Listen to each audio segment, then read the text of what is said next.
Hello दोस्तों, स्वागत है आपका आपके अपने यूट्यूब चैनल मैथ्स वे अंकुर शर्मा पर। प्यारे बच्चों, जो पिछली क्लास में हमने डिस्कस किया था, पिछले सेशन में जो हमने चीज़ें डिस्कस की थी सिंपल इंटरेस्ट, उसी को आगे बढ़ाता हूँ। अच्छा, बहुत सारे बच्चे परेशान रहते हैं, मैसेज करते हैं सर ये वाला टॉपिक या ये वाला टॉपिक। बेटा सब चीज़ें कराई जाएंगी। अभी बीच में थोड़ी सी प्रॉब्लम आ गई, इसके लिए तो कुछ किया नहीं जा सकता। अगर आ गई तो आएगी, पर्सनल प्रॉब्लम थी थोड़ी सी। मैं सारी चीज़ें कराऊँगा। सिंपल इंटरेस्ट अब स्टार्ट हो चुका है, क्योंकि तो इसको पहले ख़त्म कर लेते हैं, फिर आप जो टॉपिक बोलोगे उसी को मैं कंप्लीट करा दूंगा, कोई इशू नहीं है ना। और बाकी की चीज़ें भी आपको लगातार मिलती रहेंगी, जैसे कि आपको मैंने बताया, आपको रीजनिंग वगैरह है या जीएस है, सारी चीज़ें लगातार मिलती रहेंगी। क्लियर? एक बार जो हमने कल की क्लास में पढ़ा था उन चीज़ों को थोड़ा सा और डिस्कस कर लेते हैं। अच्छा, जो बच्चे ये वाली क्लास देख रहे हैं, पहले आप उस क्लास को देखिए ना, सिंपल इंटरेस्ट की पहली वाली क्लास देखिए, तब ये ज़्यादा बेहतर समझ में आएंगे, है ना। देखिए, मैं तेजी से थोड़ा सा चीज़ें समझा देता हूँ। बाकी आज क्वेश्चंस थोड़े अच्छे लेवल के करेंगे, क्योंकि उस क्लास में हमने बिल्कुल बेसिक क्वेश्चंस किए थे, है ना। देखिए बेटा, इस टॉपिक में बस आप दो चार बातें समझ के रखना जो मैं आपको बताऊं। पहली बात तो ये है, देखिए पहली बात तो ये है बेटा कि जैसे सिंपल इंटरेस्ट है भाई, है ना, सिंपल इंटरेस्ट,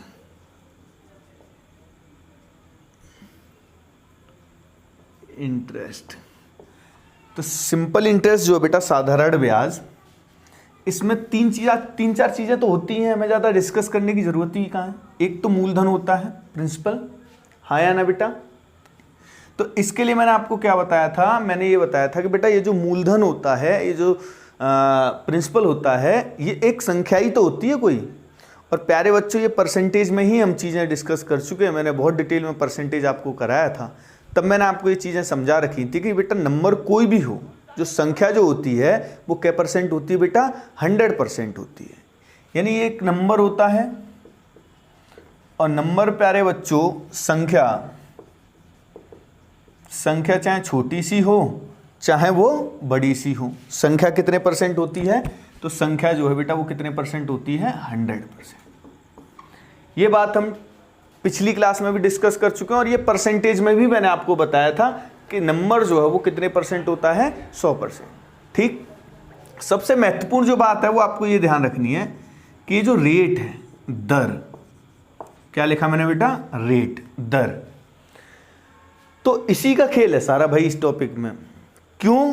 क्योंकि देखो हमें ब्याज निकालनी होती है, और अगर जिन बच्चों ने पिछली क्लास कर रखी है तो वो बिल्कुल समझ जाएंगे। मैंने आपको क्या बताया था कि जो रेट होती है, जो दर होती है, वही तो प्यारे बच्चों ब्याज होती है, कुछ अलग थोड़ी होता है। यानी जो रेट है यही ब्याज है, आप बस ऐसे ध्यान रखो, ये जो रेट है यही ब्याज है। लेकिन ये 1 साल का ब्याज होता है केवल। कितने साल का? 1 साल का। 1 साल में जो ब्याज मिल रहा है वही रेट होती है। अच्छा, ब्याज भी कुछ रुपयों पे ही तो मिलेगा, ये भी ब्याज कुछ रुपयों पे मिलता होगा, तो आप इस चीज़ को भी ऐड कर लोगे, तो पूरी लाइन जो बनती है वो कुछ ये बनती है कि 100 रुपयों पर, कितने रुपयों पर बेटा, 100 रुपयों पर 1 वर्ष में मिलने वाला ब्याज, 100 रुपयों पर 1 वर्ष में मिलने वाला ब्याज क्या होता है, क्या होता है, रेट होता है। क्लियर है, हाँ या ना। चलिए, दूसरी चीज मैंने आपको ये भी बताई थी इंटरेस्ट से संबंधित, ब्याज से संबंधित, कि ये जो सिंपल इंटरेस्ट है, आप इसको इस तरीके से ध्यान रख सकते हो, सिंपल इंटरेस्ट ना बोल के इसको क्या बोल सकते हो, सेम इंटरेस्ट। क्या लिखा मैंने बेटा, समान ब्याज। ये हमेशा समान रहेगा बेटा, लेकिन कब तक समान रहेगा, ये तब तक समान रहेगा प्यारे बच्चों जब तक कि मूलधन में या दर में कोई भी बदलाव ना किया जाए। इतनी सी बातें मैंने आपको समझाई थी, और उम्मीद करता हूं भाई ये सारी चीजें आपको एकदम से क्लियर होंगी, हाँ या ना। चलिए देखो, कॉन्सेप्ट अगर क्लियर रहेगा तो आप कोई सा भी क्वेश्चन कर सकते हो, कोई लेवल नहीं होता भाई, बस फर्क ये होता है कि हम चीज़ों को कॉन्सेप्चुअली नहीं सीखते। जब आप कॉन्सेप्चुअली सीख जाओगे ना, तो वही सीजीएल का क्वेश्चन वहीं से होना होता है, वहीं से आपके कांस्टेबल का क्वेश्चन होना होता है, वहीं से यूपीएसआई का होगा। चीज़ें अलग नहीं है, टॉपिक एक ही है, कॉन्सेप्ट एक ही है। क्लियर? चलिए इसको हटा देता हूँ बेटा, ठीक है, इसको हटा देता हूँ और क्वेश्चंस को डिस्कस करते हैं। देखो, कल की तुलना में बेटा थोड़े से अच्छे क्वेश्चंस रहेंगे, बच्चों की भी यही डिमांड रहती है कि सीधे जो एग्जाम में आने वाली चीजें हैं वो उनसे डिस्कस की जाए, है ना भाई। चलिए पहला क्वेश्चन भाई लगाओ बोर्ड पे, पढ़ के देखिए क्या कह रहा है। पहला क्वेश्चन हालांकि आसान है, एकदम से बहुत आसान सवाल है पहला वाला, फिर भी इसमें हमें कॉन्सेप्ट समझना होगा, ठीक। अब इसके बाद जो मैं दूसरा क्वेश्चन कराऊंगा वो अच्छा क्वेश्चन होगा, ठीक है, लेकिन उसका बेस यही होगा जो ये वाला क्वेश्चन कर लेगा ठीक से, उसके लिए दूसरा क्वेश्चन भी बेहद आसान रहेगा। क्लियर? चलिए देखिए बेटा क्या बोला इसने बोला भाई राकेश एक आदमी है, इसने 7500 रुपये इन्वेस्ट किए हैं। अच्छा बेटा, जो इन्वेस्टमेंट होता है वहीं तो ब्याज मिलता है, तो कोई दिक्कत नहीं, लिख लेते हैं इस बात को, है ना। कितने रुपए इन्वेस्ट किए हैं बेटा? 7500, 7500 इन्वेस्ट किए हैं इसने। अभी जो 7500 इन्वेस्ट किए हैं इस पर इसको ब्याज मिलेगा, ठीक है, इस पर इसको क्या मिलेगा? ब्याज मिलेगा 7500 रुपयों पर, ठीक। लेकिन रेट नहीं बताई उसने कितना ब्याज मिलेगा, ये नहीं पता हमें, तो ये नहीं पता है तो इसको थोड़ी देर के लिए छोड़ देते हैं। क्लियर? चलिए फिर आगे बोलता है कि भाई इसने 4500 और इन्वेस्ट किए हैं। चलिए भाई 4500 इन्वेस्ट कर, ये भी किए हैं और 4500 और कर दिए हैं। अब ये वाले जो रुपए इन्वेस्ट किए हैं ये किस पे किए हैं? तो इसके लिए कुछ लाइन बोल रहा है, उसको ध्यान से पढ़ो। क्या कह रहा है कि ये जो 4500 रुपये इन्वेस्ट किए हैं ये वाले रुपए इसकी तुलना में 1% अधिक रेट पे इन्वेस्ट किए हैं, 1% मोर रेट ऑफ इंटरेस्ट। प्यारे बच्चों, आप मुझे एक बात बताना, ये सवाल भूल जाइए थोड़ी देर के लिए। आप मुझे एक बात बताइए कि अगर 4% रेट होगी तो 4% ब्याज मिलेगा, अगर 6% रेट होगी तो 6 मिलेगा। इसी को ऐसे भी कह सकते हैं कि अगर 6% रेट होगी तो 4% तो मिलेगा ही मिलेगा, 2% और मिलेगा। अच्छा, एक साथ 6% निकाल दो, जैसे मान लो कि 2000 रुपये पे ब्याज निकालना है, 6%, तो एक साथ 6% निकाल दो, या फिर पहले 4% निकाल लो फिर 2% निकाल दो और उसको जोड़ दो, तब भी तो वो उतना ही हो जाएगा, कोई फर्क तो नहीं है। अरे हाँ या ना? चलिए बहुत अच्छा। तो वही चीज यहां पे है बेटा।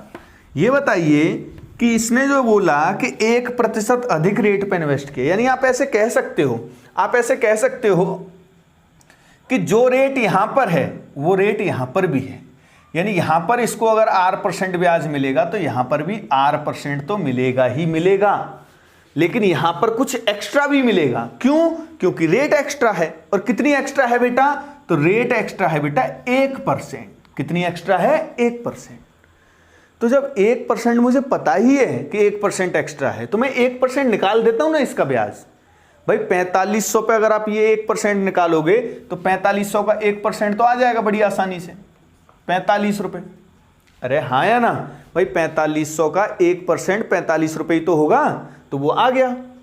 यानी 45 रुपए ब्याज तो इसकी वजह से आया होगा, यानी इस व्यक्ति को जो टोटल ब्याज मिलेगा, इसने 2 जगह पैसे इन्वेस्ट कर दिए तो वहां से टोटल ब्याज मिलेगा, उस ब्याज में 45 रुपए तो इसकी वजह से होगा और बाकी का इनकी वजह से होगा, ये जो रेट है। तो हम देख लेते हैं एक बार इसको ब्याज मिला कितना है। तो बेटा इसको ब्याज मिला है टोटल कितना? तो ब्याज मिला है इसको देखिए 1575।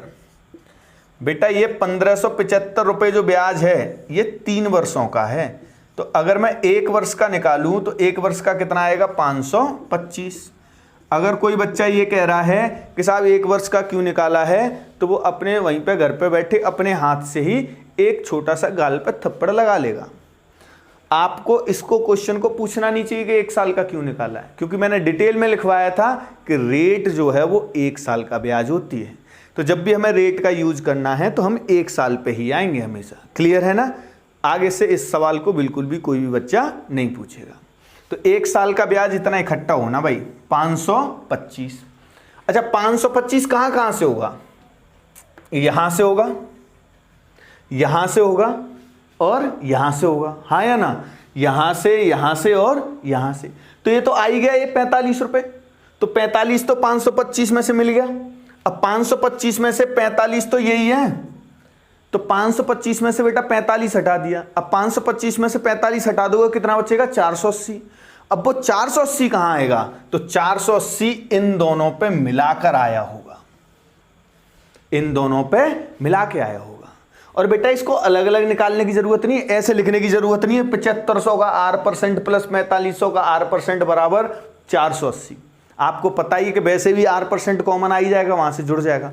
और वैसे भी आपको समझना है सामान्य भाषा में कि भाई 4500 और 7500 और 4500, 10 जगह इन्वेस्ट करो या जोड़ के एक जगह पे इन्वेस्ट कर लो, एक साथ भी तो ब्याज निकाल सकते हैं, हाँ या ना भाई। जब रेट सेम होती है तो मूलधन को क्या कर सकते हैं, एक साथ कर सकते हैं। यानी हमें यह पता चल गया कि 480 रुपए तो यहां से आना चाहिए मिला के, क्योंकि 45 रुपए यहां से आ गया है। अब बेटा अगर आप इसको मिलाओगे तो ये मिलके हो जाएगा कितना बताइए, 7500 और 4500 ही हो रहा 12,000, यानी 12,000 रुपयों पर ब्याज आया होगा कितना, 480 रुपए। अब बेटा 480 रुपए 12,000 पे ब्याज आया है तो यहीं से रेट निकल के आ जाएगी, क्योंकि रेट के लिए दो ही चीजों की तो जरूरत होती है, किसकी, ब्याज की और मूलधन की। तो 480 रुपए ब्याज आया कितने रुपयों पे, 12,000 पे, तो ये कितने परसेंट हुआ, तो बेटा ये जो है आपका कितना आया, 4%। यानी ये जो आर का मान है वो 4% है। अब उसने आपसे पूछा क्या है कि भाई 4500 रुपए किस रेट पे इन्वेस्ट किए गए थे, तो आप बताइए कि अगर आर का मान, ये जो आर का मान 4 है तो 4 और 1, तो 4500 रुपए किस रेट पे इन्वेस्ट हो जाएंगे, तो आप बोलोगे साहब 4500 रुपए इन्वेस्ट हो रहे होंगे कितने पे, 5% पे। अगर पूछता 7500 रुपए किस रेट पे इन्वेस्ट हो रहे होंगे, तो 7500 रुपए किस रेट पे इन्वेस्ट होते, 4% पे। क्लियर, हाँ या ना। बिल्कुल आसान सवाल था, कोई समस्या नहीं है इसमें, 1% भी किसी भी तरीके की दिक्कत नहीं आनी चाहिए। और एक बार बच्चे जिसको कोई किसी को दिक्कत आ रही है तो थोड़ा सा पीछे करके इसको देख लेगा। उम्मीद करता हूं कि ये चीज आपको समझ में आ गई होगी। बहुत स्लो आराम से मैंने आपको समझाया है, और आराम से ही करनी है चीजें। क्यों आराम से करनी है, क्योंकि भाई अपने पास सफिशिएंट टाइम है, बस पढ़ाई छोड़नी नहीं है, लगे रहो आराम से। क्लियर है, चलिए। अच्छा, इसी कॉन्सेप्ट पे आगे अच्छा सवाल एक मैं आपको कराता हूं थोड़ा सा, ठीक है। कॉन्सेप्ट लगभग यही रहेगा सेम। नेक्स्ट क्वेश्चन लगवाता हूं भाई, है ना। अगला सवाल लगा दो भाई बोर्ड पे, तब तक ये बच्चे पढ़ेंगे और उसको देखेंगे। देखिए बेटा, एक बार कोशिश करके देखेंगे सारे बच्चे, कोशिश करके देखिए। नेक्स्ट क्वेश्चन,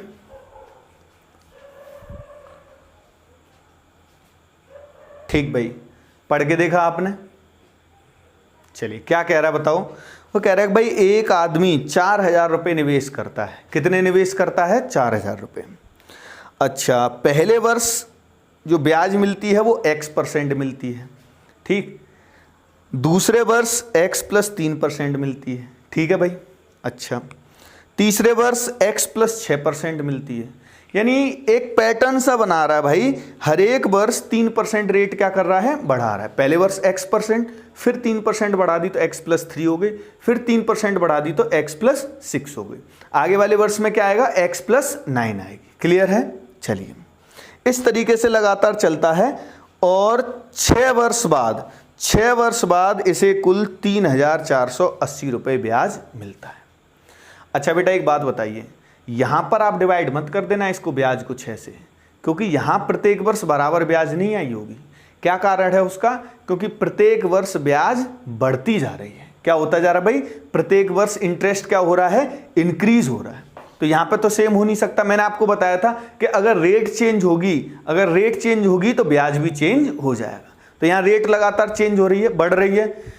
आप ये जरूर कह सकते थे कि सर एक चीज तो यहां से समझ में आ रही है, और वो क्या समझ में आ रही है कि पहले वर्ष जो ब्याज है बेटा, जो पहले वर्ष ब्याज है उतना दूसरे वर्ष आएगा या नहीं आएगा, बिल्कुल आएगा, क्योंकि सर दूसरे वर्ष रेट बढ़ी है, और जब रेट बढ़ती है तो ब्याज बढ़ता है। यानी इतनी हम कह सकते हैं, मैं ये चीज जरूर कह सकता हूं यहां से कि जितना पहले वर्ष ब्याज है उतना तो दूसरे वर्ष भी होगा बेटा, उतना तीसरे वर्ष भी होगा, उतना चौथे वर्ष भी होगा, उतना 5वें वर्ष भी होगा, और उतना 6वें वर्ष भी होगा।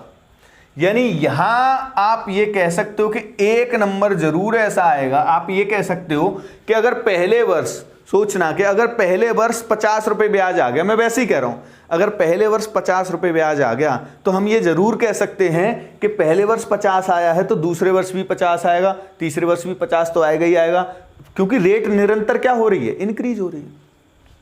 तो ये कॉमन वाला पार्ट तो ये हो गया। अब ये जो मैंने एक शब्द बोला कि रेट लगातार इंक्रीज हो रही है, तो बेटा कितनी इंक्रीज हो रही है वो ब्याज और निकाल दो, भाई रेट अभी मैं पिछले सवाल में भी आपको समझा रहा था कि भाई 4 से जैसे 6 हो जाए तो इसका मतलब ये होता है कि 4 तो है ही, 2 बढ़ गई है, अब वो जो बढ़ गई है उसको अलग से निकालते हैं। जैसे पिछले सवाल में भी 4500 रुपए 5% पे इन्वेस्ट थे, तो हमने 1% अलग निकाला और 4% का अलग निकाला, हाँ या ना। चलिए, तो आपको ये समझना है इस क्वेश्चन में भी प्यारे बच्चों कि ये जो इसने मूलधन था, इसका प्रिंसिपल कितना है, इसका भाई मूलधन है कितना, 4000, मूलधन इसका कितना है, 4000 है। ये दिख रहा है 4000 आपको। चलिए, मूलधन कितना है, 4000। अब इस 4000 रुपयों पर कॉमन वाला हिस्सा तो ये हम निकालेंगे बाद में। अब हम निकालते हैं कि इंक्रीज कितनी हो रही है, तो हर एक वर्ष 3% इंक्रीज हो रही है, या आप ये कह सकते हो कि एक वर्ष दुगनी होती जा रही है, यानी बढ़ती जा रही है। तो अगर आप ऐसे निकाल दो, जैसे हमें पता है कि भाई पहले वर्ष तो कुछ इंक्रीज नहीं हुआ था, दूसरे वर्ष 3% इंक्रीज हुई थी, तो दूसरे वर्ष जो इंक्रीज हुआ है मामला वो 3% है, और इसका प्यारे बच्चों 3% जो है वो 3% इसका कितना आ जाएगा, 120। अरे हाँ या ना, आप बताइए 4000 का 3% तो 120 ही होगा या नहीं होगा। अब हर बार निकालना नहीं, बहुत से बच्चे कहते सर हर बार निकालना पड़ेगा, नहीं, एक फिक्स्ड पैटर्न में हो रही है। बताओ 3 से 6 हो रही है, फिर 9 हो रही है, तो आपको पता है कि यार ये 3% पे है, तो 6 पे तो इसका डबल हो जाएगा, नहीं हो जाएगा, यानी यहाँ पे क्या आएगा, 240 होगा।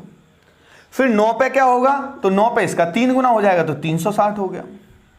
फिर भाई 9 के बाद कितना आएगा, 12 पे क्या होगा, तो भाई इसका 4 गुना हो जाएगा, 4 गुना हो जाएगा, नहीं हो जाएगा भाई, इसका 4 गुना कितना हो जाएगा, 480। अरे हाँ या ना भाई, जिस हिसाब से रेट बढ़ती जा रही थी उतनी 3 ही तो बढ़ती जा रही थी, तो इतना ही ब्याज बढ़ता जाएगा। यहाँ 120, तो यहाँ 120 बढ़ के आ गया, फिर 120 बढ़ के आ गया, फिर 120 बढ़ के आ गया, और लास्ट में भी 120 बढ़कर आएगा, और कितना, 600 बढ़कर आएगा। यानी कि जो इंक्रीज हो रहा था ब्याज वो हमने पहले निकाल दिया, और इसको अगर आप ऐड करोगे तो ऐड भी कर सकते हो, बच्चों की तरह ऐड मत करना। ये देखो, ये हो गया 600, हो गया नहीं हो गया, और ये भी हो गया 600, और ये 600 600 600 600 कितना हो गया, 1800 हो गया। बेटा टोटल ब्याज कितना है, टोटल इंटरेस्ट है बेटा इसका कितना, 3480। अब देखना 3480 है, 3480 दो तरह से है, एक तो ये है, ये वाला हिस्सा, बहुत आराम से डिटेल में समझा रहा हूं, 1800 रुपये तो ये हिस्सा है। अब इसमें से 1800 हटा दीजिए बेटा, अगर आप इसमें से 1800 रुपये हटा दोगे तो बचेगा कितना, 1680। अरे हाँ या ना, तो 1680 कौन सा होगा, 1680 ये वाला ब्याज होगा। और ये 1680 जो है बेटा वो कितने हिस्सों में बटेगा बताइए, 1 2 3 4 5 6, लगातार समान समान रहेगा या नहीं रहेगा, अरे हाँ या ना। तो बेटा 1680 को जब आप 6 हिस्सों में बांटोगे तो बेटा 6 का भाग दिया, तो 6 का भाग गया, बताओ 2 बार गया 12 तक, फिर 8 बार गया, यानी कि यहां पर 280 रुपये ब्याज आया होगा। आप इस बात से सहमत होते हो या नहीं होते हो। तो अगर यहाँ 280 रुपये ब्याज आया होगा, इसी का मान हमें निकालना था, ये x% की वजह से ही तो आया होगा।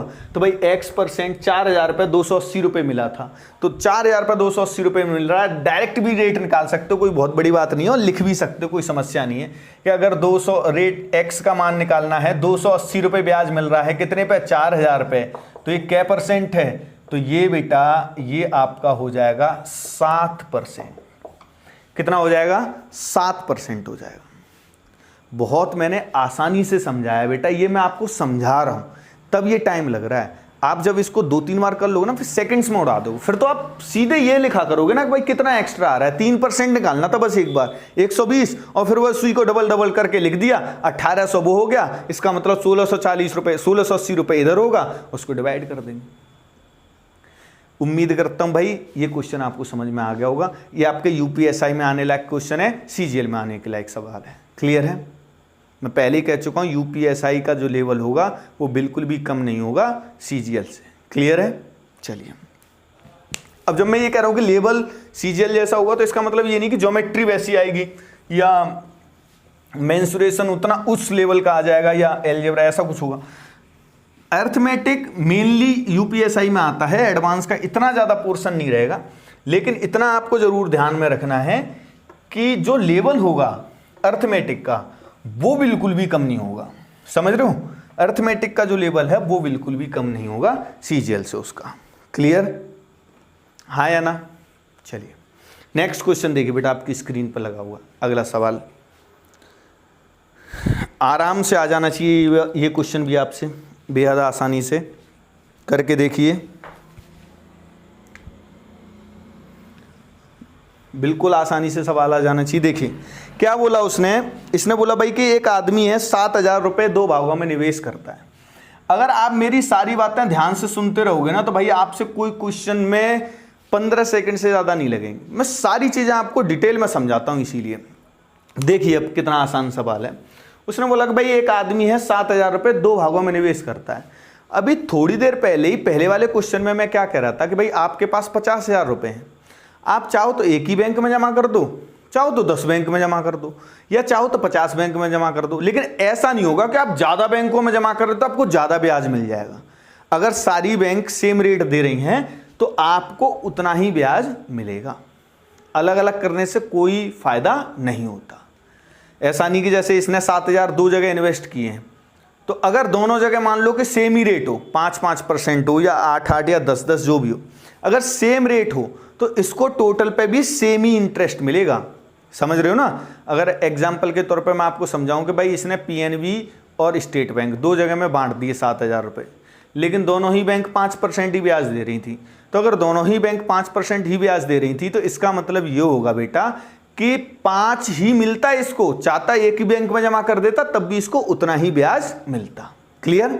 चलिए तो वही चीज़ यहाँ पे समझनी है आपको। इसने बोला भाई 2 भागों में निवेश किया है और पहले भाग पर रेट जो है 4% है और दूसरे भाग पर रेट जो है वो कितनी है 6%। देखिए बेटा इस क्वेश्चन को आप में से बहुत सारे बच्चे एलिगेशन से कर रहे होंगे, एलिगेशन से कर सकते हो, लेकिन एलिगेशन में भाई जाने की क्या जरूरत है, हम इंटरेस्ट पढ़ रहे हैं ना यार। तो इंटरेस्ट पढ़ रहे हैं तो एलिगेशन में क्यों जाएंगे भाई, कॉन्सेप्ट हल्का होगा तो जाएंगे भाई। जंप तब करोगे आप। अभी आप सोचो कि आपने बिल्कुल नए बच्चे हो, आप सोचना एक बार को, बिल्कुल न्यू स्टूडेंट हो, पढ़ाई स्टार्ट ही किया आपने और टीचर आपको ब्याज पहले पढ़ाने लग गया, परसेंटेज से शुरू किया तो ब्याज पढ़ाने लग गया। तो ब्याज पढ़ाने लग गया तो अब वो बीच में एलिगेशन लेके आएगा तो समझ जाओगे क्या, गलत नहीं कर रहा होगा एक तरह से भाई। जब एलिगेशन पढ़ाया ही नहीं तो उसको कैसे समझा दोगे आप। तो इसलिए ब्याज से ही करते हैं भाई, क्योंकि यहाँ तो कॉन्सेप्ट की कोई दिक्कत ही नहीं भाई, है ना, भरमार है। आप बस झेलते रहो, मैं आपको देता रहूँगा, आपके अंदर झेलने की शक्ति होनी चाहिए बस कुल मिला के। ठीक है चलिए तो करना क्या है, बहुत आसान है। आप मुझे एक बात बताइए कि पहले भाग से इसको 4% मिलेगा। अरे हाँ या ना बोला करो भाई, मैं सुन लेता हूं, दिल से कनेक्ट हो आप, टेंशन मत लो। हाँ तो दूसरे भाग पर कितना है 6% है। तो बेटा जहां 6% ब्याज है, जहां 6% ब्याज की बात हो रही है, तो आप मुझे इतना बताइए क्या उस जगह पे इसको 4% मिलेगा या नहीं मिलेगा। अब दोबारा दोनों बातों को कंबाइंड करके मैं आपसे एक क्वेश्चन पूछता हूं, आप मुझे ये बताइए कि अगर पहले भाग पर 4% है और दूसरे पर भी 4 तो है ही कम से कम, तो मैं ऐसे कह सकता हूं ना कि इसको कुल मिला के कम से कम, अगर दूसरे भाग पे इसने 1 रुपया भी इन्वेस्ट नहीं किया होगा या 1 रुपये भी कम इन्वेस्ट किया हो, तो भी इसको 4% ओवरऑल इंटरेस्ट मिलेगा ही मिलेगा, क्योंकि दोनों तरफ से इसको कम से कम 4% तो ब्याज मिलनी ही है। तो मैं वही देख लेता हूं कि ये तो कंफर्म हो गया ना भाई, चाहे कितने ही रुपए किधर भी इन्वेस्ट कर दीजिए आप, कितने ही रुपए किधर भी इन्वेस्ट कर दीजिए, 4% ब्याज तो आपको पक्का मिलेगा। तो इसका 4% अगर आप देखोगे तो भाई वो आता है 280। ठीक है, यानी 1 वर्ष में 280 रुपए ब्याज मिल जाना चाहिए। अब देखते हैं भाई इसको ब्याज मिला कितना है। ब्याज तो मिला है इसको कितना 1600 रुपए। लेकिन प्यारे बच्चों ये जो 1600 रुपए ब्याज है ये कै वर्ष का है, ये 5 वर्ष का है। और मैंने आपको बताया था आपको हमेशा 1 वर्ष पे ही रहना है, तभी आप रेट से उसको कंपेयर कर पाओगे। तो बेटा ये 5 वर्ष का है क्योंकि, तो आपने इसको डिवाइड किया तो 1 वर्ष का आ जाएगा यहां से कितना 320 रुपए। कितना है बेटा 320 रुपए। अब ध्यान देना 1 वर्ष का ब्याज 320 रुपए आया है और यहां हमने कितना निकाल के रखा हुआ है 280। अब ध्यान देना ये 280 क्यों है, ये 280 इसलिए है क्योंकि हमने दोनों तरफ 4% ही मान लिए रेट, जबकि वास्तव में क्या है। तो बेटा वास्तविक अगर देखा जाए तो पहले हिस्से पे तो हमने ठीक 4 माना है, लेकिन दूसरे हिस्से पे 4% रेट नहीं है, कितनी है 6%। तो तो अगर 6% है तो वहां 2% रह गया, और वो जो 2% रह गया उसकी वजह से भी तो कुछ ब्याज आनी चाहिए थी, नहीं आनी चाहिए थी। तो वही ब्याज मेरे प्यारे बच्चों, क्योंकि ये 280 है, हमें 320 करना है। एक साल में टोटल ब्याज कितनी करनी है? 320 करनी है। तो उसके लिए मुझे 40 रुपए ब्याज और इकट्ठी करनी थी, तब हो पाएगी 320। और ये 40 रुपए ब्याज कहीं और से नहीं, केवल एक ही जगह से संभव है। और कहां से संभव है बेटा? वो जो 2% रह गया है उस हिस्से से। तो वो जो 2% है उसका मान प्यारे बच्चों कितना है? 40। कौन सा 2%? दूसरे भाग वाला 2%। और बेटा दूसरे भाग के 2% का मान अगर ये है, ध्यान से सुनना, यही आंसर आ जाएगा। अगर दूसरे भाग के 2% का मान 40 है और हमें दूसरे भाग का ही निवेश निकालना है, तो ध्यान करो, इन्वेस्टमेंट तो 100% बताया है ना मैंने आपको, निवेश कितना होता है? 100% होता है। तो अगर 100% का मान निकालूंगा मैं यहां से, 2% का मान 40 है, 20 गुना है, तो ये भी 20 गुना हो जाएगा, और उत्तर कितना आ जाएगा? 2000।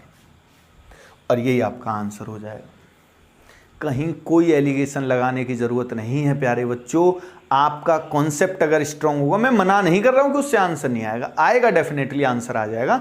लेकिन मैं एक छोटा सा क्वेश्चन कर रहा हूं भाई, कि आप कर कैसे सकते हो ऐसे? सोचो कि ये ब्याज का सवाल है, तो ब्याज के ही तरीके से क्यों ना सॉल्व कर दें इसको, और वहां से कम ही टाइम लगेगा, थोड़ा सा बस सोचना है। करना क्या है इसमें? जल्दी से सोचो, मैं क्या करना क्या होता है इसमें? केवल ये करना होता है कि अगर हमें दो हिस्सों पर अलग अलग रेट दे रखी है, तो पहले कॉमन रेट जो दोनों तरफ संभव हो, उस रेट के अकॉर्डिंग ब्याज निकाल दीजिए। तो थोड़ी ब्याज की और जरूरत पड़ेगी, तो वो जो ब्याज की जरूरत पड़ेगी बेटा, वो उस रेट की वजह से आएगा जो हमने छोड़ दी है। बस तुलना करके आंसर आ जाएगा वहां से। उम्मीद करता हूं भाई ये बेसिक सा सवाल आप सीख गए होंगे। ये बेसिक सवाल था बिल्कुल ही। इसी पर एक अच्छा सवाल क्या पॉसिबल हो सकता है वो मैं आपको कराता हूं। क्लियर है? इसको हम साफ कर लेते हैं और नेक्स्ट क्वेश्चन आपको कराता हूं। थोड़ा सा अच्छा सवाल होगा भाई, है ना, दिमाग लगाना आप। जब मैं अच्छा कहता हूं तो वो अच्छा ही होता है, ठीक? थोड़ा सा दिमाग लगाना प्यारे बच्चों। क्या कह रहा बेटा क्वेश्चन में? कह रहा भाई एक आदमी 80,000 रुपये 3 भागों में निवेश करता है। अब देखो पिछले सवाल से थोड़ा सा अच्छा क्यों बोला मैंने, पहली लाइन से क्लियर है, वहां 2 भाग थे और यहाँ कितने भाग हो गए? 3। और 2 और 3 में थोड़ा सा तो फर्क पड़ना था, बस वही फ़र्क होता है बेटा, एक सिपाही के एग्ज़ाम में और एक SI के में। वो जो एक्स्ट्रा 2 सितारे हैं ना, वो मेहनत करने से ही मिलते हैं, ठीक है?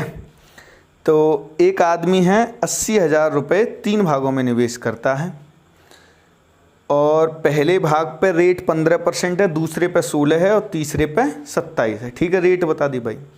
फिर इसने बोला यदि पहले भाग पर निवेश तीसरे भाग के निवेश का 20% है। इस लाइन को लिखते हैं भाई। इसने बोला कि पहले वाले भाग पे जो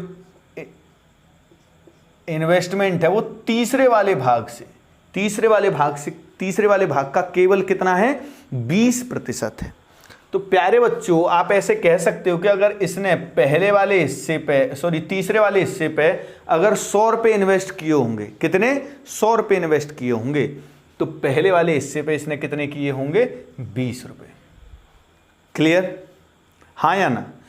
देखो बहुत सारे टीचर्स एलिगेशन लगाते हैं, वो इस तरीके से कर लेंगे इसको। देखो मैं आपको बताऊं कि पहले वाले की रेट लिख लेंगे 15 और तीसरे वाले की 27, और इसका रेशियो बना लेंगे 1:4, उसमें उस चीज़ को बांट देंगे और उसके बाद कर देंगे।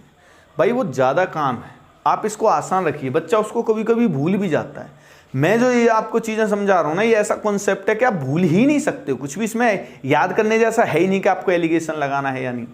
और छोटे मोटे टीचर्स की बात नहीं कर रहा हूँ कि एलिगेशन, कुछ ऐसे टीचर्स के सॉल्यूशन आप देखोगे कि इसमें एलिगेशन लगा रखा है उन लोगों ने, और एलिगेशन लगा के कराते हैं, और पेड कोर्सेज इतने सारे बच्चे खरीदते हैं बेवजह। मेंटलिटी बना रखी होती है बस बच्चों ने कि कोई टीचर अगर ऑनलाइन पढ़ा रहा है तो वो बहुत बेहतर होगा। ऐसा नहीं है, ये सोच है केवल, क्योंकि ऑनलाइन शुरुआत में बेटा केवल उन्होंने ही पढ़ाया जिनके पास ऑफलाइन में पढ़ाने के लिए बहुत कम बच्चे थे। ये मैं बिल्कुल फैक्ट बता रहा हूँ आपको। शुरुआती, आजकल तो खैर सब पे ही टाइम है, हम भी वेले ही हैं, फ्री हैं, लेकिन शुरुआत में मैं 16-17 की बात कर रहा हूँ, ये 20 तक की बात नहीं कर रहा हूँ, तब तक तो बहुत सारा क्रेज आ गया।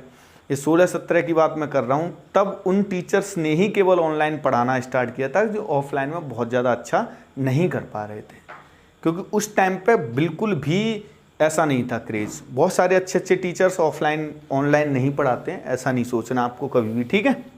देखिए, तो अब इस पे इंटरेस्ट निकाल लेते हैं भाई, जैसे जैसे रेट है आसानी से निकल आएगा, ठीक है। कैसे कैसे निकाल लेंगे भाई, उसने बोला है कि भाई पहले वाले भाग पर जो रेट है वो कितनी है, 15%। देखो इसका 15% ब्याज निकाल दो भाई, तो प्यारे बच्चों 15% 3/20 होता है, अरे हाँ या ना। तो 20 का 15% निकालोगे तो 3 रुपये आ जाएगा ब्याज, कितना, 3 रुपये। अब कोई ये नहीं कहेगा साहब 20 का 15% निकाल के बताओ, बेटा इतना आपको भी करना है, नौकरी तो आप ही को लेनी है ना, ठीक। यहाँ कितनी रेट है, तो यहाँ 27% है, तो भाई इसका 27%, तो 27 रुपये ब्याज हो गया। अब दोनों हिस्सों से टोटल ब्याज बना कितना, तो दोनों हिस्सों से अगर आप ब्याज देखोगे बेटा टोटल, तो वो कितना बन रहा है, 3 और 27, कै रुपये बन रहा है बेटा, 30 रुपये बन रहा है। कितना बन रहा है, 30 रुपये। तो ये जो 30 रुपये ब्याज बन रहा है, ये कितने पे बन रहा है, ये 30 रुपये ब्याज कितने पे बन रहा है, कुल मिला के 120 रुपये इन्वेस्ट हो रहे हैं, तब जाके 30 रुपये ब्याज बन रहा है। तो ये क्या परसेंट होता है भाई, तो ये बनता है प्यारे बच्चों आपका 25%। कितना बनता है, 25%। तो ये अगर 25% बन रहा है आपका, तो आप ऐसा कह सकते हो कि इस आदमी का पहले और तीसरे भाग पर जो टोटल इन्वेस्टमेंट है, ध्यान से सुनो मैं क्या कह रहा हूं, पहले और तीसरे भाग पर जो टोटल इन्वेस्टमेंट है वो कितना है, 25% है। कितना है बेटा, 25% है। अब ध्यान देना, ये मैंने कंबाइंड कर लिया, तो मैं ऐसे कह सकता हूं कि जैसे एक तो हिस्सा हो जाए दूसरा, और एक मैंने मिला लिया है, कौन सा, पहला और तीसरा। कौन सा मिला लिया है, पहला और तीसरा। और मैं ये कह सकता हूं कि देखो दूसरे वाले हिस्से पर तो रेट कितनी है, तो दूसरे वाले हिस्से पे है कितनी बेटा, 16%। कितनी है, 16%। देखो इसको ऐसे लिख लेते हैं, थोड़ा सा पहले वाले क्वेश्चन की तरह ही। मैं ऐसे कह सकता हूं कि भाई इसने जो 80,000 रुपये इन्वेस्ट किए थे, कितने, 80,000 रुपये पे अब हम क्या कह सकते हैं कि कुल मिला के कितना इंटरेस्ट मिलना ही मिलना है। अगर ये चीज़ देखी जाए तो बेटा एक बात बताइए कि पहले और तीसरे को मिला के 25% मिलना ही मिलना है, और दूसरे वाले पर 16 है। तो जब दूसरे वाले पर 16% ब्याज मिलेगा और पहले और तीसरे को मिला दें तो 25% मिलेगा, तो अब इतना तो कह सकते हो ना कि इसको कम से कम 16% ब्याज तो मिलना ही है पूरे इन्वेस्टमेंट पे। तो जब 16% मिलना ही है, तो बेटा 16% आपने इसका निकाला, तो 16 का पहाड़ा आप पे आता होगा भाई, देखो 2 जीरो कैंसिल आउट हो जाएंगी, 0 0, और 16 गुणा 8 कितना होता है, 128। कितना होता है बेटा, 128। यानी बेटा 12,800 रुपये तो ब्याज मिलना ही है इसको एक साल में। लेकिन ब्याज क्या इतना ही मिला है इसको, 12,800 ही मिला है, तो 12,800 नहीं मिला भाई, ब्याज मिला है इसको 18,200। इतना नहीं है, ब्याज कुछ एक्स्ट्रा है। कितना और, तो भाई 12,800 तो ये, और टोटल हो जाना चाहिए कितना, 18,200। तो 18,200 करने के लिए अभी देखो इसको 200 और मिला दूं तो ये हो जाएगा कितना, 13,000, और 13 से 18 तक जाना है तो 5,000 वो चाहिए, और फिर 200 और जाना है, यानी कुल मिला के 5400 रुपये ब्याज और चाहिए। 5400 रुपये ब्याज और चाहिए। अब ये जो 5400 रुपये हैं ये कहाँ से आएंगे, तो सिंपल सी बात है कि इसमें से अभी हमने केवल कितना यूज किया है, तो इसमें से केवल हमने कितना, 16% ही यूज किया है। कितना बचा है अभी, 9% बचा है। और वही मेरे प्यारे बच्चों 9% बराबर होगा किसके, 5400 के। 9% किसके बराबर होगा, 5400 के। ये कौन सा 9% है, तो ये है मेरे प्यारे बच्चों पहले और तीसरे भाग को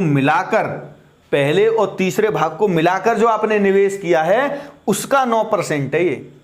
तो फिर 100% भाई ये निवेश है, निवेश 100% होता है। तो अगर मैं इसका 100% निकालूं तो देखिए 9 गुणा 6 54, 600 गुना है, तो ये भी 600 गुना होगा, और ये आ जाएगा 60,000। यानी प्यारे बच्चों पहला हिस्सा और तीसरा हिस्सा, कौन सा, पहला और तीसरा हिस्सा मिलकर कितने हैं, 60,000 रुपये। तो पहला और तीसरा अगर मिलके 60,000 रुपये निवेश है और टोटल 80 है, तो 80 में से 60,000 तो पहले और तीसरे पे है, तो दूसरे पे इन्वेस्टमेंट पूछा है।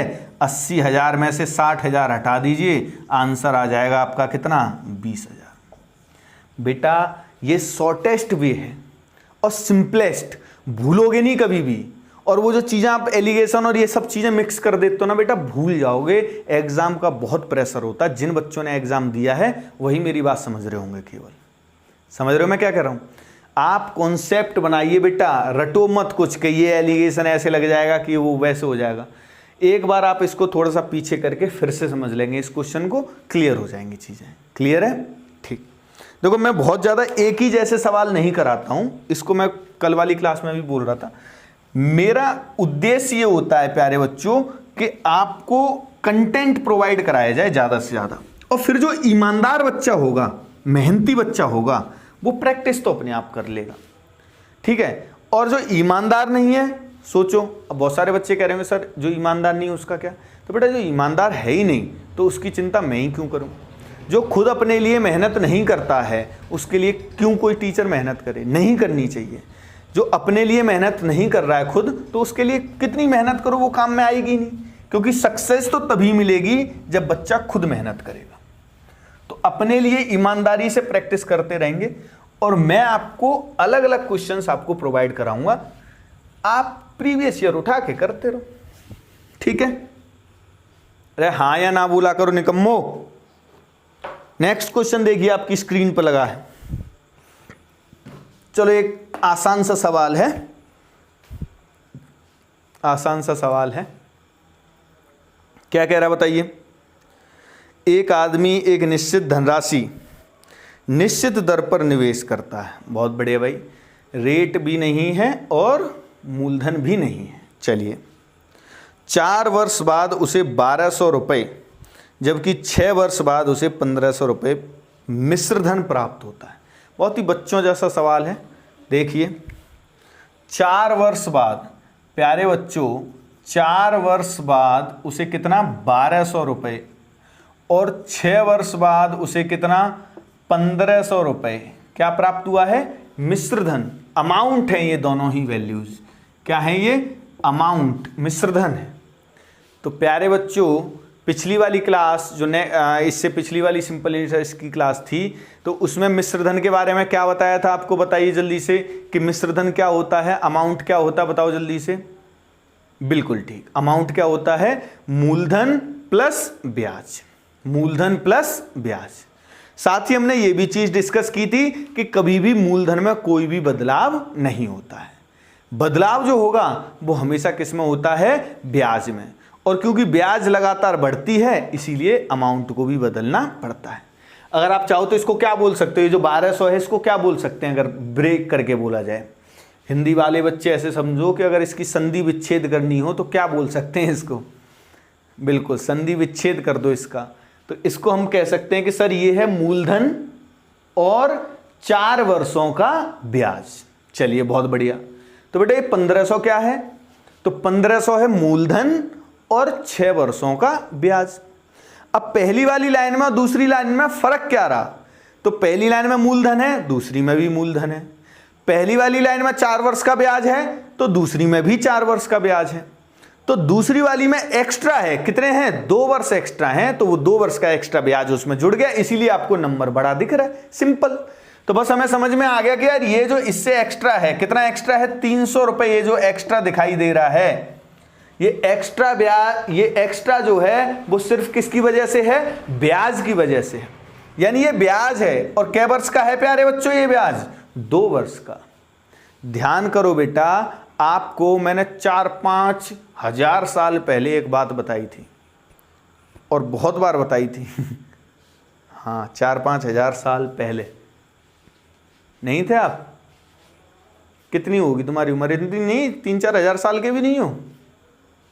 अरे फिर तो बालक हो अभी, हैं छोटे। चलो फिर से बता देता हूँ, तभी भूल जाते हो आप। हैं देखिए, मैंने आपको बताया था कि रेट अगर निकालनी है तो प्यारे बच्चों ब्याज होना चाहिए कितने वर्ष का? 1 वर्ष का। और क्या होना चाहिए? मूलधन। मूलधन नीचे लिखा जाएगा, 1 वर्ष का ब्याज ऊपर लिखा जाएगा, 100 का गुणा कर देंगे, रेट निकल कर आ जाएगी। यही तो बात हुई थी अपनी। चलिए, तो प्यारे बच्चों ये 2 वर्ष का है, तो 1 वर्ष का अगर हम निकालेंगे यहाँ से तो कितना आ जाएगा 150। अरे हाँ या ना? तो ऊपर वाला तो मामला जम गया भाई कि 1 वर्ष का ब्याज कितना है 150 है।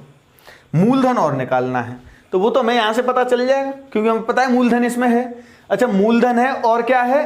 तो और है 4 वर्षों का ब्याज। और जब मैंने बोला 4 वर्षों का ब्याज, तो जैसे 1 वर्ष का है 150, 2 वर्ष का है 300, तो वैसे ही प्रत्येक वर्ष 150 आ रहा होगा। तो 150 4 वर्षों में कितना हो जाएगा 600। यानी इसमें से प्यारे बच्चों 600 रुपए किसके हैं? इंटरेस्ट के हैं। तो 600 जब मैंने हटा दिए तो बचे भी कितने? 600। तो ये क्या है? मूलधन। और अगर ये मूलधन है तो मूलधन यहाँ लिखा, और प्यारे बच्चों बड़ी आसानी से आंसर निकल कर आ गया कितना? 25%, 25%। क्लियर एकदम? हाँ या ना भाई? उम्मीद करता हूँ ये चीज़ें आपको समझ में आ गई होंगी। फिर से नेक्स्ट क्लास लेके आऊँगा मैं और साधारण ब्याज की। फिलहाल आज आप इतना ही रखिए, फिर से मिलते हैं भाई। और देखो, चीज़ें अगर पसंद आ रही हो भाई, मेहनत जो आपके लिए की जा रही है, तो वीडियो को शेयर ज़रूर किया करो, है ना? लाइक किया करो अगर क्वेश्चन समझ में आए तो, और शेयर करो ज़्यादा से ज़्यादा। चैनल को सब्सक्राइब करवाइए जिससे कि हमें थोड़ा सा मोटिवेशन मिलता रहे। इतने सारे ग्रुप्स में लगे रहते हो, हराम खोरो, चैनल के बारे में नहीं बताते हो। इतना अच्छा कंटेंट आपके लिए प्रोवाइड करवाया जा रहा है, ठीक है? यही तो फीस है, और क्या बताऊँ? शेयर करो, किया करो। जैसे ही वीडियो देखो, ये ड्यूटी मान लो कि भाई ये फीस है ये आपकी, कि आपको 10-15 जितने भी ग्रुप में सब में डाल दे, शेयर कर दिया करो वीडियो, ठीक है? पक्का करोगे? अरे हाँ या ना? चलो करना, देखता हूँ फिर मैं नेक्स्ट क्लास में। बाकी अपना ख्याल ज़रूर रखना, ये तो सब मजाक की बातें हैं। बहुत तेज़ी से कोरोना फैल रहा है प्यारे बच्चों। बिल्कुल फिट होके प्रॉमिस करो, जैसे हम पहले मिले थे वैसे ही मिलेंगे बाद में भी, ठीक है? हाँ, प्रॉमिस नहीं टूटना चाहिए। आराम करो, एक भी टपक गया ना तो फिर वहीं आके पी लूँगा तुम्हें। बाकी तब तक पढ़ते रहो, ख्याल रखो।